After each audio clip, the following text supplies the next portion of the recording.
हमारा छोटा सा स्कूल और हमारा प्यारा सा क्लासरूम, ठीक है। और हमारे उससे भी ज़्यादा प्यारे बच्चे। मम्मा किसी और को भी खिलाओ ना। ऐसा निकलते मेरे बच्चे, खोलो। आपके पास भी तो चूड़ी होती है, मेरा चूड़ी वाला बेटा। बिस्मिल्लाह। हाँ जी, आपके पास पापड़ होते हैं। माशाल्लाह माशाल्लाह।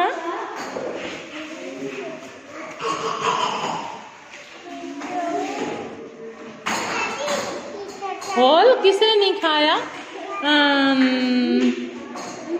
सुभान, आप भी खाओ ना मेरी जान। मोहम्मद भाई को दो। जी करा।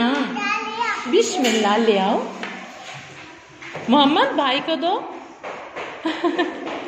मोहम्मद भाई को दो। बिस्मिल्लाह। इस बच्चे की मम्मा को मैंने बोला कि इसे लंच दिया करें।